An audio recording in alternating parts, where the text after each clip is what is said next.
नमस्कार, बहुत स्वागत है आपका TV9 भारतवर्ष पे। मैं हूं आपके साथ विपिन चौबे।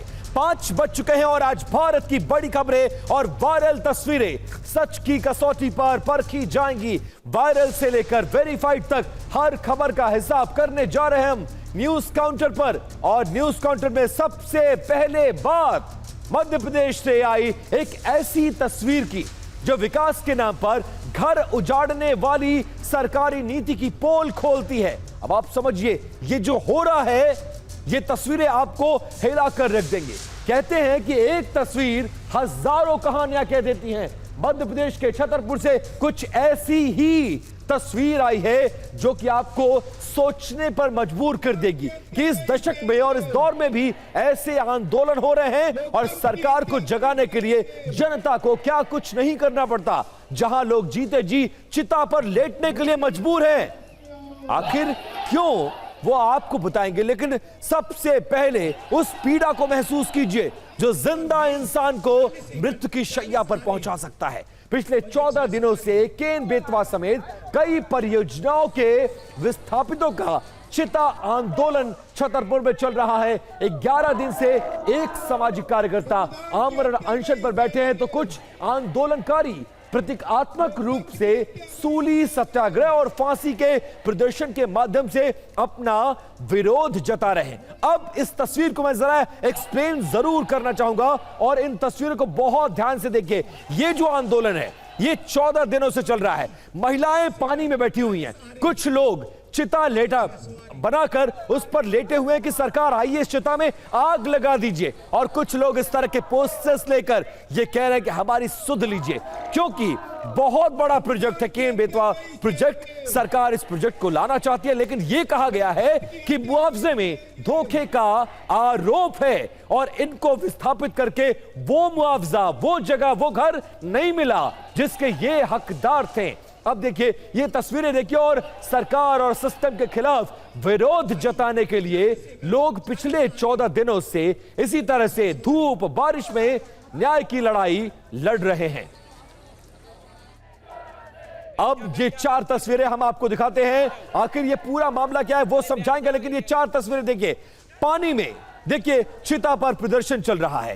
फांसी के फंदे वाला प्रदर्शन पहली बार आपने इस दशक में देखा होगा, और 14 दिनों से इस तरह का सत्याग्रह, शांतिपूर्वक आंदोलन और सूली पर चढ़कर इंसाफ की मांग की जा रही है और सरकार को दिखाने, जगाने, समझाने, बताने की यह कोशिश कि हमारा घर लुट गया है, हमारी जमीनें हमसे छीन ली गई और हमें विस्थापित करिए, हमें मुआवजा दीजिए, हमें दोबारा से बसाने की कोशिश करिए।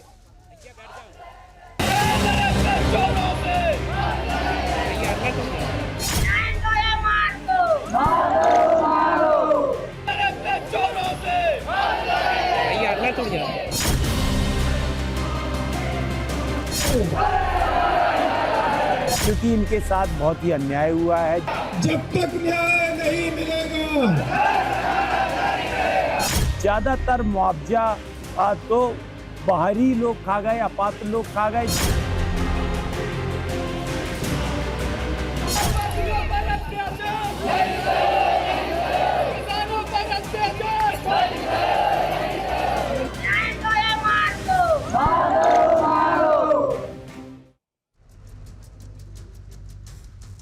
अब आपको बताते हैं कि आखिरकार ये पूरा मामला क्या है, और आप जानना भी चाहते होंगे कि इस दौर में लोग इस तरह का प्रदर्शन क्यों कर रहे हैं। प्रदर्शनकारियों का आरोप यह है कि परियोजना के नाम पर इनके घरों को उजाड़ दिया गया। सरकार ने जमीन ली लेकिन इनका पुनर्वास नहीं कराया। कई मकान बिना पुनर्वास व्यवस्था के तोड़ दिए गए और अपात्र लोगों को लाखों का मुआवजा जो सिस्टम के करीब थे, लेकिन पात्र लोगों को सिर्फ सरकारी दफ्तरों के चक्कर पे चक्कर लगवाए जा रहे हैं। मुआवजा वितरण में बहुत बड़े स्तर पर अनियमितताएं बरतने का आरोप है और लंबे समय से मांग के बाद भी इन तमाम पीड़ितों की कोई सुनवाई नहीं है। अब जानिए कि किन परियोजनाओं के विस्थापन का यह पूरा दावा है। दरअसल ये केन बेतवा लिंक योजना है जो नेगवा सिंचाई परियोजना और एनटीपीसी परियोजना, मझगांव रूज डैम, ये 3 परियोजनाएं हैं और इन तीनों से पीड़ित और प्रताड़ित लोग अब सड़कों पर उतरकर, पानी में उतरकर और चिताओं पर लेटकर प्रदर्शन कर रहे हैं। अब आगे बढ़ते हैं और खबर को बदलते हैं, ब्रांडिंग को चेंज करते हैं। अब न्यूज काउंटर में बात करने जा रहे हैं अवैध निर्माण के खिलाफ वो एक्शन की जिसकी गूंज अब बंगाल से लेकर सहारनपुर तक और संभल तक सुनाई दे रही है। अब देखिए, उत्तर प्रदेश से लेकर पश्चिम बंगाल तक और 3 अलग अलग तस्वीरें सामने आई हैं जो ये बताएंगी कि क्या कुछ हो रहा है और कैसे लोगों को अब एक जगह से दूसरी जगह शिफ्ट करना पड़ रहा है। सबसे पहली तस्वीर संभल जो पिछले कई सालों से चर्चा में है, वहां पर एक बार फिर से जेसीबी और बुलडोजर से उन तमाम अवैध निर्माण को हटाया गया जो बिना अनुमति के, बिना किसी परमिशन के बना लिया गया था, और कैसे आधा दर्जन बुलडोजर इस पूरी कार्रवाई में लगे हैं। इसके बाद दूसरी तस्वीर पर ले चलता हूं आपको। यह दूसरी तस्वीर देखिए, यहां भी मस्जिद पर तकरार हो रही है और यह तस्वीर पश्चिम बंगाल की है। बताया यह जा रहा है कि एयरपोर्ट जो प्रोजेक्ट है उसके बीच में यह पूरी मस्जिद आ रही थी और केंद्र सरकार कई सालों से कोशिश कर रही है कि इस मस्जिद को हटाया जाए, क्योंकि सिक्योरिटी रीजन की वजह से यह मस्जिद यहां पर नहीं रह सकती है। प्रेजेंट गवर्नमेंट अब सपोर्ट कर रही है, लेकिन पिछली सरकार इसमें अड़ंगा लगाकर बैठी हुई थी। अब तीसरी तस्वीर सहारनपुर यूपी की है, वहां भी नोटिस लग गया है और वहां भी इसी तरह की कार्रवाई होने की संभावना जताई जा रही है। अब प्रशासन ने इन तमाम अवैध निर्माण को इसको अवैध बताते हुए ध्वस्तीकरण की तैयारी शुरू कर दी है। अब सबसे पहले बात करेंगे संभल की, लेकिन देखिए जो संभल में हुआ है, पिछले 2 सालों से लगातार सरकार प्रॉम्प्ट एक्शन के साथ इस तरह के अवैध निर्माण को हटाने की कोशिश कर रही है। यूपी के संभल में सरकारी जमीन पर बने इमामबाड़े और बाजार को बुलडोजर चलाकर ध्वस्त कर दिया गया। यह कार्रवाई राजस्व विभाग की रिपोर्ट और न्यायिक मजिस्ट्रेट के आदेश पर धारा 67 के तहत की गई है। प्रशासन ने मुकर्ररपुर में बंजर भूमि पर बने 312 वर्ग मीटर के अवैध इमामबाड़े और बाजार को जमींदोज कर दिया है। अवैध कब्जे को हटाने के दौरान कानून व्यवस्था बनाए रखने के लिए बहुत बड़ी संख्या में पुलिस बल को तैनात किया गया था। भारी सुरक्षा के बीच बुलडोजर और पोकलैंड मशीन की मदद से अतिक्रमण को हटाया गया है।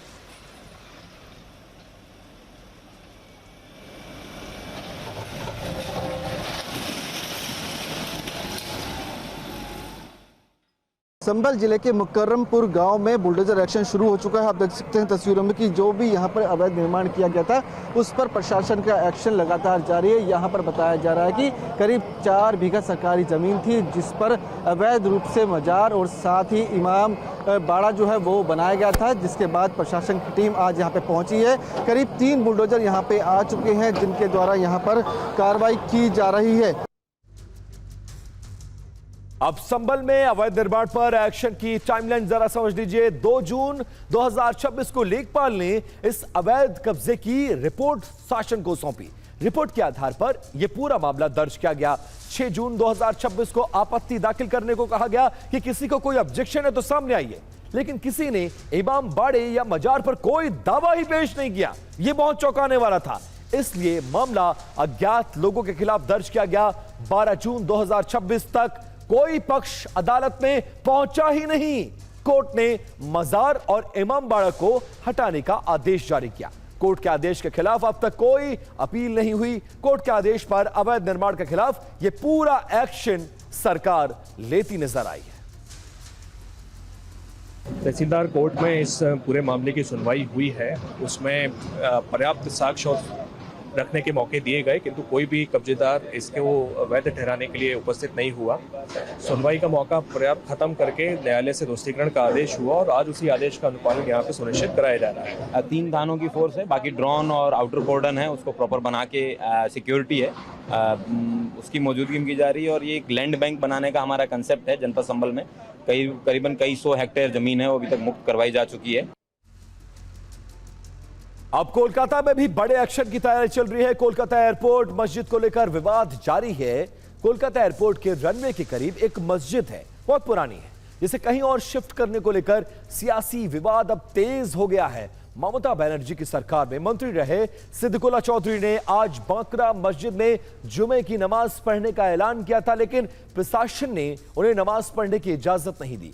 बाकरा मस्जिद में नमाज पर रोक के बाद जमीयत के दफ्तर में नमाज पढ़ी गई। बाकरा मस्जिद के बाहर भारी संख्या में सुरक्षा बल को तैनात किया गया।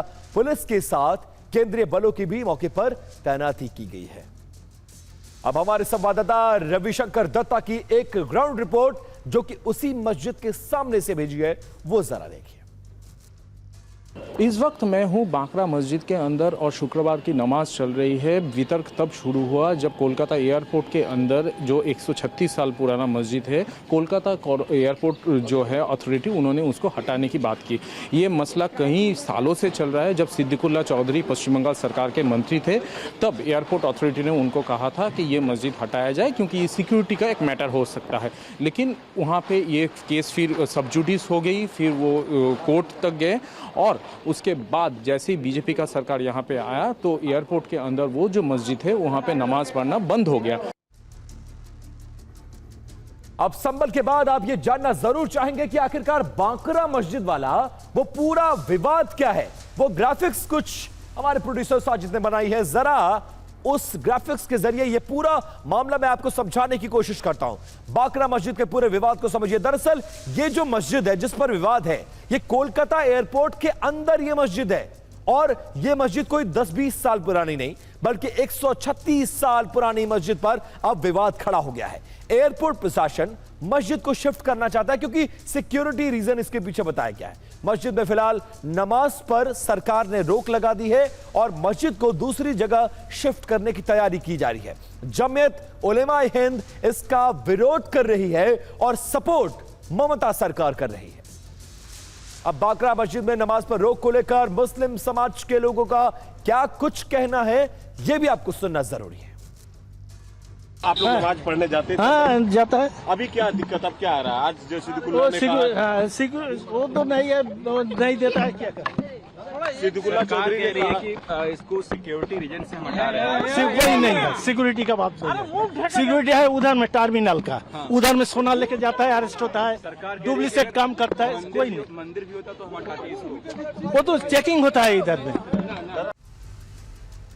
अब सहारनपुर के कलेक्ट्रेट परिसर में बनी मस्जिद पर संकट के बादल नजर आ रहे हैं। संभाल कोलकाता और अब सहारनपुर।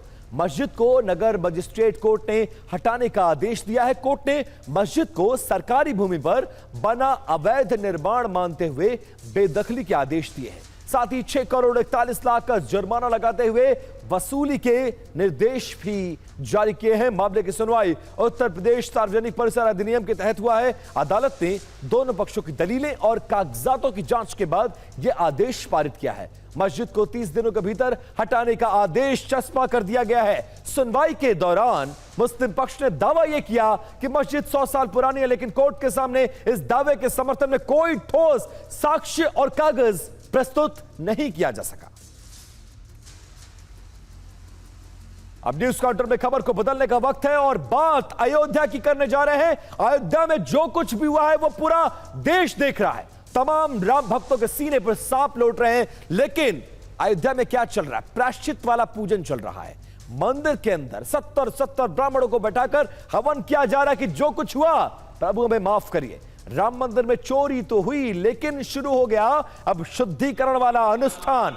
मंत्रोच्चार हो रहा है, हवन किया जा रहा है, क्षमा याचना भी हो रही है। लेकिन सवाल एक ये है कि क्या पूजा पाठ से चढ़ावे की चोरी वाला जो कलंक है ट्रस्ट पर जो लगा है, क्या वो कलंक मिट जाएगा? क्या जिम्मेदारों की जिम्मेदारी यहीं पर खत्म हो जाएगी, या फिर भरोसे को लौटाने के लिए व्यवस्था का शुद्धिकरण भी करना इस हवन के साथ साथ जरूरी हो गया है?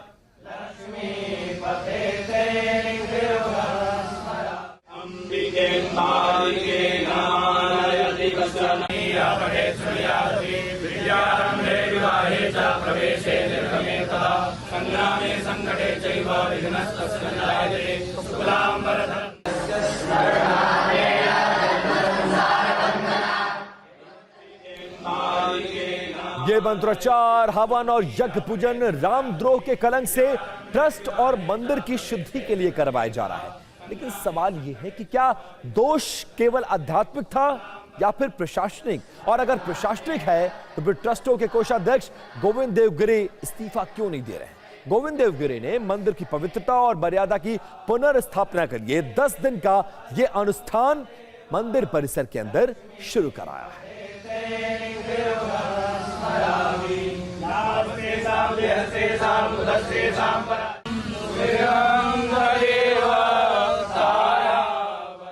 और इस उम्मीद के साथ यह हवन किया जा रहा है कि आग में कलंक की कालिक धुआं हो जाएगी। आस्था अपनी जगह है, लेकिन चढ़ावा सुरक्षित रखना भी उतनी ही बड़ी जिम्मेदारी है। और यह जिम्मेदारी गोविंद गिरिदेव की बीइंग अ कोषाध्यक्ष थी। तो क्या उनकी जवाबदेही तय नहीं होनी चाहिए, या फिर जवाबदेही तय करने की मांग हवन की आग में स्वाहा कर दिया जाए? इसलिए यह पूरा आडंबर किया जा रहा है। लेकिन नित्य मीमांसा जैसे पूजन होता था वैसे ही हमेशा से चल रहा है और अभी भी चल रहा है। भगवान सबका मंगल करें, सबको सद्बुद्धि दे। और जैसा कि राम जन्मभूमि ट्रस्ट सभी का मंगल चाहता है और इसलिए भगवान के साथ समस्त जीव जगत का मंगल हो, इसलिए अनुष्ठान हो रहा है। अब चोरी से मर्यादा हरण और मंदिर में शुद्धिकरण किया जा रहा है, लेकिन सवाल यह है कि क्या शुद्धिकरण पूजन से चढ़ावा चोरी का कलंक मिट जाएगा?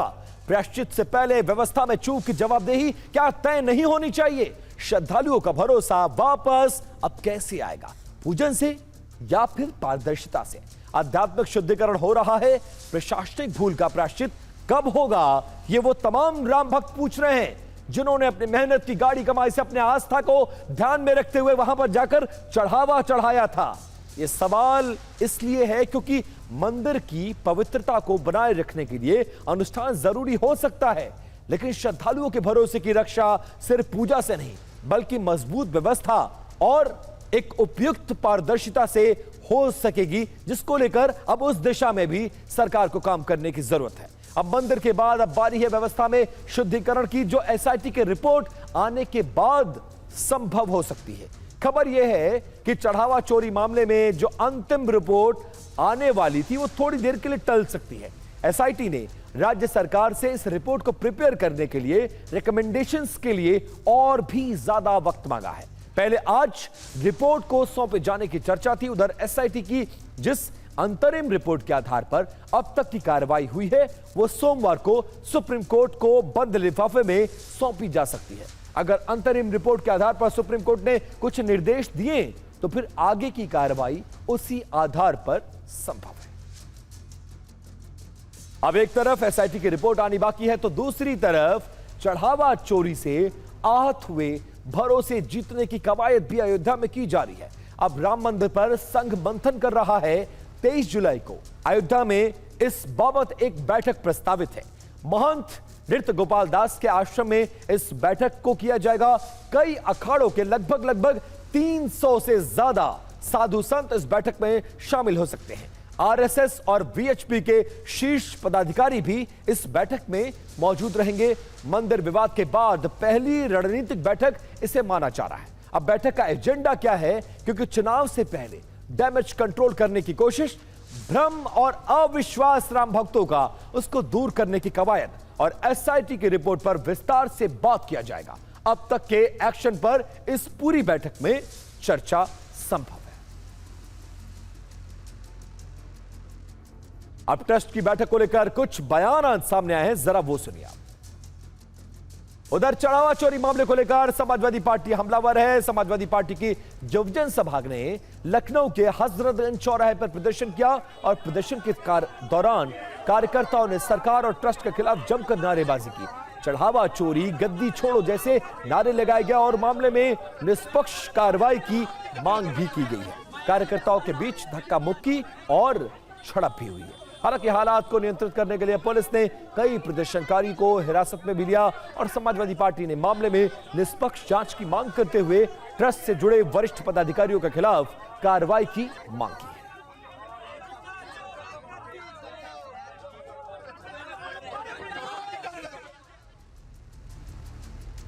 अब अयोध्या में चोरी और प्रायश्चित के यज्ञ के बाद अब न्यूज काउंटर में खबर को बदलते हैं। बात महाराष्ट्र के वर्धा की करने जा रहे हैं। क्या हुआ है वहां पर? देखिए, मासूम बच्ची के साथ क्रूरता और इसको लेकर जनता सड़कों पर उतर आई है। वर्धा में जहां से इंसानियत को शर्मसार कर देने वाली घटना सामने आई है। वर्धा में 12 साल की, सोचिए 12 साल की एक छोटी सी मासूम बच्ची जिसे देखकर आपको प्यार आ जाए, उस 12 साल की मासूम बच्चे के साथ दुष्कर्म जैसी जघन्य वारदात और उसके बाद उस मासूम बच्ची की हत्या कर दी गई है। अभियुक्त राहुल लंबे समय से बच्ची के पीछे पड़ा हुआ था। बच्ची को अकेले पाकर पहले उसके साथ दरिंदगी की गई और फिर पत्थर से हमला करके उसके सिर को कुचल दिया गया और उसको मौत के घाट उतार दिया।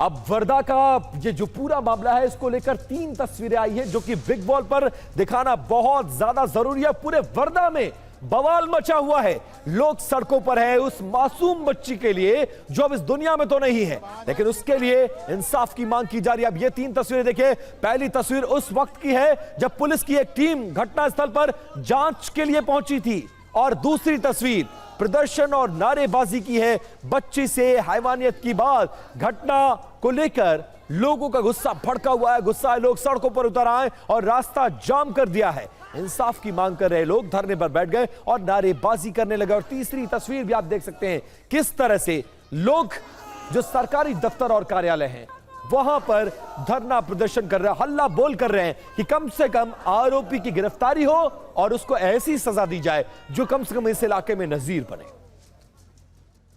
इतनी छोटी मासूम जो अब तक जिसने दुनिया नहीं देखा है, जो स्कूल में पढ़ती है, जो जिला परिषद के स्कूल में पढ़ती है, उसके साथ में इतना गलत काम करना और उसके बाद उसकी पत्थरों से कुचल कर निर्मम हत्या कर देना, ये दिखाता है कि कितना असंवेदनशील हो गया है इंसान। इंसान को ये भी समझ नहीं आ रहा है कि वो क्या कर रहा है, क्यों कर रहा है और इसका अंजाम क्या होगा। अभी अभी पुणे में ऐसी ही एक छोटी बच्ची के साथ में दुराचार करने के मामले में एक अधेड़ उम्र के इंसान को जो है फांसी की सजा सुनाई गई है और इस मामले में जो आरोपी है वो जेल में है। नाबालिग से हैवानियत और पुलिस का एक्शन देखने को मिल रहा। अभियुक्त राहुल मडावी गिरफ्तार हो गया है। फास्ट ट्रैक कोर्ट में सरकार ने इस पूरे मुकदमे को चला देने का आदेश दिया है। कोर्ट में अभियुक्त राहुल की पेशी हुई है और जांच के लिए इस पूरे मामले में एसआईटी का गठन हो गया है। एसआईटी में 10 पुलिस अधिकारी मौजूद होंगे और हत्या और पॉक्सो जैसे धाराओं में मामले को दर्ज किया गया है। उस घटना के संदर्भ में सावंगी पुलिस स्टेशन में बीएनएस कलम 103(1), 65(1), 66, 332(b) और पॉक्सो 4(6) इस कलम के तहत गुनाह रजिस्टर किया गया था। इस गुने में तपास के दरमियान आरोपी राहुल राजू मडावी राहणार रोठा, इस आरोपी का इस गुने में सहभाग निष्पन्न हुआ है। इसको इस गुने में अरेस्ट किया गया है। इस गुने का तपास एसडीपीओ वर्धा सिटी इनके नेतृत्व में विशेष तपास पथक इसका इन्वेस्टिगेशन कर रहा है। आगे का तपास हमारा चालू है। अब महाराष्ट्र की इस हिला देने वाली खबर के बाद अगली खबर भी महाराष्ट्र से और न्यूज काउंटर में खबर को बदलने जा रहा है। लेकिन अगली खबर जो महाराष्ट्र में आपको दिखाने जा रहा हूं वो आपके काम की है। हर घर में इस्तेमाल होने वाले दूध में एक बहुत बड़ी लूट हो रही है, बहुत बड़ी मिलावट और आपके स्वास्थ्य से खिलवाड़ करने की कोशिश है। जहां पर मिलावटी दूध बेचने वालों के खिलाफ अब बहुत बड़ा एक्शन लिया जा रहा है। एफडीए के अधिकारी अलग अलग जगहों पर रेड कर रहे हैं और मिलावटखोरों के खिलाफ सरकार एक बहुत बड़ा अभियान शुरू कर चुकी है। मिलावटखोरों के ठिकानों पर रेड की जा रही है। लातूर हो या फिर सोलापुर या फिर मुंबई के इलाके, एफडीए की छापेमारी ने मिलावटखोरों की नींद को उड़ा दिया है। लातूर से सोलापुर तक सामने आ रही घटनाओं ने पूरे राज्य में हलचल मचा दी है। राज्य भर में मिलावटी दूध के खिलाफ अभियान को तेज कर दिया गया है। लगातार हो रही छापेमारी से दूध के कारोबार में हड़कंप मचा हुआ है। अब महाराष्ट्र में नकली दूध बेचने वालों के खिलाफ एफडीए के एक्शन की 3 तस्वीरें आपको दिखाने जा रहे हैं। लातूर के किल्लारी में एफडीए की टीम ने बड़ी छापेमारी करते हुए करीब 7500 लीटर नकली दूध जब्त किया है।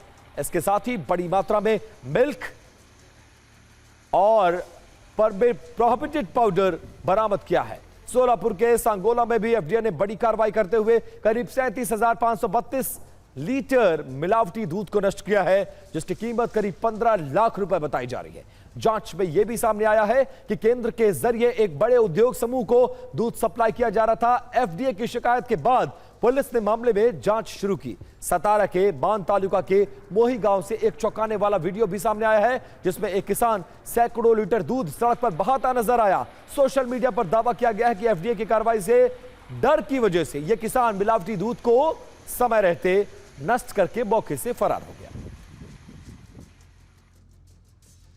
अब आपके घरों में आने वाले दूध को जहर से उसकी तुलना की जा रही है और आपकी सेहत से कैसे खिलवाड़ कर रहे हैं ये मिलावटखोर, इनको फर्क ही नहीं पड़ता। इनको सिर्फ पैसे से मतलब है। आपकी सेहत है तो वो आप समझिए। लेकिन एफडीए ने कई डेयरी फार्म का निरीक्षण किया। तमाम लगातार आ रही शिकायतों को लेकर निरीक्षण के दौरान कई कमियां भी मिली हैं। स्टोरेज और उत्पादन क्षेत्र की दीवारों पर फफूंद मिला है। कीट और चूहा रोधी व्यवस्था की कमी दिखी। वाहनों की सफाई के रिकॉर्ड का अभाव भी नजर आया है। तुकाराम मुंडे जे आता नवीन आयुक्त आहेत फूड अँड ड्रग औषध अन्न आणि औषध त्यांचे आपल्याला मनपूर्वक धन्यवाद मानले पाहिजेत। एखादा प्रामाणिक अधिकारी धाडसी अधिकारी आला तर कशा प्रकारे काम करू शकतो याचे उदाहरण त्यांनी राज्याला घालून दिलेलं आहे। जो मिलावटी खाद्य पदार्थ के खिलाफ जो कार्रवाई हो रही है वो स्वागत योग्य कार्रवाई है। हम उस कार्रवाई के खिलाफ नहीं है, लेकिन उस कार्रवाई के नाम पे जो जोर जबरदस्ती हो रही है और जिस तरीके से लोगों के छोटे छोटे व्यापारियों की दुकानें बंद की जा रही है वो गलत है।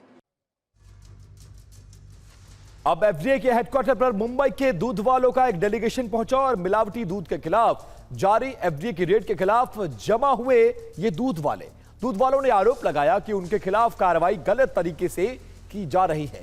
दूध वालों ने खुदरा और थोक व्यापारी दोनों शामिल थे और निष्पक्ष कार्रवाई की मांग कर रहे हैं।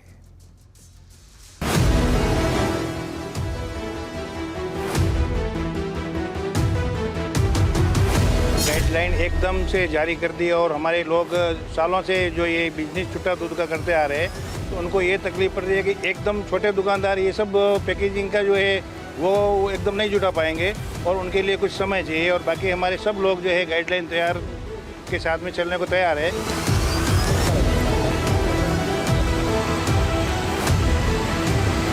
जो सरकार ने निर्णय लिया है वो हम मान्य नहीं है। सरकार से यही निवेदन है कि इस पर रोक लगाए और हम सबको खुले व्यवसाय के लिए जो दूध का व्यापार है हम लोग एकदम फ्रेश दूध देते हैं।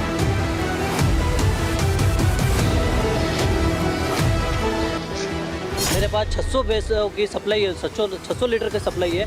उसमें से सर अभी डायरेक्ट सर ने आदेश दे दिया पैकिंग दो। पैकिंग देवे कैसे, हमारे को समय दो, मोहलत दो, तो फिर हम उस हिसाब से चले। दूध की क्या होती है एज होती है 4 से 5 घंटा। 4 से 5 घंटे में तो फट जाता है अगर हम उसको लेके जाते, क्योंकि हमारे दूध आ रहे वसई विरार यहाँ से, तो वहाँ से बोरीवली कांदिवली मलाड में सप्लाई करते हैं। हमारे को भी कुछ विचार करना पड़ेगा, क्योंकि हमको भी हमारे पास भी कोई अभी हम गाइडलाइंस मानेंगे, ये नहीं है कि नहीं, हमको कुछ समय सीमा मिलनी चाहिए।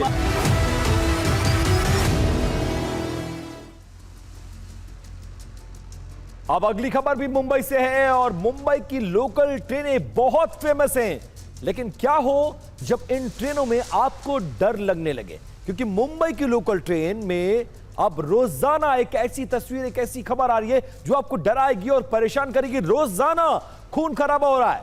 मुंबई की पहचान उसकी लोकल ट्रेनें हैं, लेकिन अब यहां यही लाइफलाइन कई यात्रियों के लिए डर का सफर बनती जा रही है। हाल के दिनों में लोकल ट्रेनों में अपराध और हिंसा की घटनाओं ने यात्रियों की सुरक्षा को लेकर गंभीर सवाल खड़े किए हैं। अब सोशल मीडिया पर वायरल एक और वीडियो ने इस चिंता को बढ़ा दिया है, जिसमें चलती हुई लोकल ट्रेन के भीतर यात्रियों के बीच मारपीट होती हुई नजर आ रही है।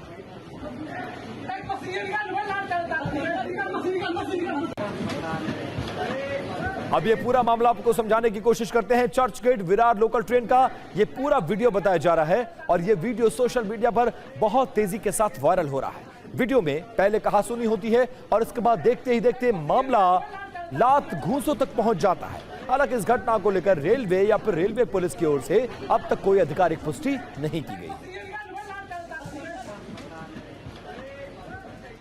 और इससे पहले हमने आपको दिखाया था कि कैसे मुंबई के लोकल ट्रेनों में टीसी और यात्री में हिंदी मराठी विवाद हो गया, तब भी मुंबई की लोकल ट्रेन चर्चा में आई थी और अब मारपीट का यह पूरा वीडियो सामने आया है। इस तरह के वीडियोस के सामने आने के बाद से मुंबई की लोकल ट्रेन में सफर करने वाले यात्री दहशत में नजर आ रहे हैं। अब मुंबई की इस खबर के बाद कहना होगा कि न्यूज काउंटर में आज सिर्फ इतना ही। अब सोमवार को हमारा दिन भर की खबरों से होगा एनकाउंटर। तब तक आप देखते रहिए TV9 भारतवर्ष। धन्यवाद, नमस्कार।